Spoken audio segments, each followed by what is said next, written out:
আপনাদের তো সেই ভাইরাল গানটার কথা মনেই আছে। बड़ी बड़ी अंडे तेरा तर कमाल है बड़े बड़े अंडे तेरा के कमाल है तेरा तेरा तेरा अंडे अंडे अंडे হ্যাঁ ভাই, এই দিন থেকে আমার অপেক্ষার দিন শুরু হয়েছিল। আজ প্রায় ২১ দিন পর আমার অপেক্ষা শেষ হয়েছে। এটা অনেক লম্বা অপেক্ষা। হ্যালো ফ্রেন্ডস, আসসালামু আলাইকুম। আমার হলুদ মুরগিটা উমে বসছিল, সেটার ডিমগুলো আমি খেয়ে ফেলছি। ৬টা ডিম ছিল, সেই ৬টা ডিম রেখে আরও ডিম কিনে এনে প্রায় ১৮টা ডিম আমি হ্যাচিংয়ে দিছিলাম। হ্যাচিং আমি মুরগি দিয়েই করি আপাতত, যেহেতু আমার মুরগির সংখ্যা কম। আমার মুরগি দিয়েই চলে যায়। যখন মুরগি বেশি হবে তখন মেশিনের প্রয়োজন পড়বে, তখন একটা মেশিন বানায় নেবো, ছোটোখাটো একটা মেশিন নিজে বানায় নেবো। ওইটার ভিডিও অবশ্যই আপনাদের সাথে শেয়ার করব। আর দীর্ঘ ২০ থেকে ২১ দিন আগে আমি ৬টা ডিম মার্ক করে রাখছিলাম, আর তার সাথে আরও ১২টা ডিম দিয়েছিলাম। টোটালে ১৮টা ডিম দিয়ে আমি মুরগিটার হ্যাচিংয়ে বসাইছিলাম। ১৮টা ডিম থেকে ৩টা ডিমে বীজ হয় নাই, ওটার ভিতরে বাচ্চা হয় নাই। আর যখন হ্যাচ হইতেছিল তখন একটা ডিম কীভাবে যেন ফেটে গেছিলো, পুরোটা ডিমটা ফেটে গেছিলো, একটা বড় একটা ফাটাল হয়েছিল, তখন একটা ডিম নষ্ট হয়েছে। যাই হোক, ২১ দিন আগে আমি যখন ডিম দিছিলাম তখন আমি জানতাম না কোনটা ডিম ফুটবে, কিন্তু আমি শিওর ছিলাম যে আমার ৬টা ডিম ঠিক মতোই ফুটবে। আমার আল্লাহর মতে আমি একটু শিওর ছিলাম যে আল্লাহ আমার ৬টা ডিম ঠিক মতোই হ্যাচিং হবে। মাশাআল্লাহ, আমার 6টা ডিম একটাও মিস যায় নাই।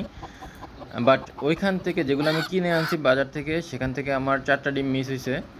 আর আমি এর মধ্যে ২০-২১ দিন এর মধ্যে প্রায় ৩-৪ বার চেক করছি আমার কোনটা ডিম হবে, কোনটা হবে না, কোনটার ভিতরে বাচ্চা হয়েছে, কোনটা ডিম নষ্ট হয়ে গেছে।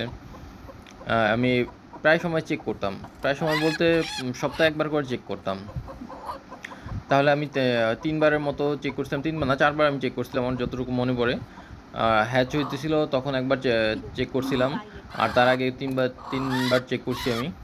আল্লাহর রহমতে আমার ১৪টা বাচ্চাই ফুটছে, যেইগুলো আমি দেখছিলাম ঠিকঠাক আছে ডিম, সবগুলো বাচ্চাই ফুটছে। ডিমগুলো ফুটছে গতকাল রাত থেকে শুরু করে সকালের মধ্যে আর কি সবগুলো ডিম ফুটে বের হয়েছে। যাক আলহামদুলিল্লাহ, আমার প্রায় সবগুলা বাচ্চাই ঠিকঠাক আছে এখন। এর ভিতরে বাহির থেকে যে ডিমগুলো আনছিলাম ওর ভিতর থেকে একটা বাচ্চা গলাছলা হয়েছে।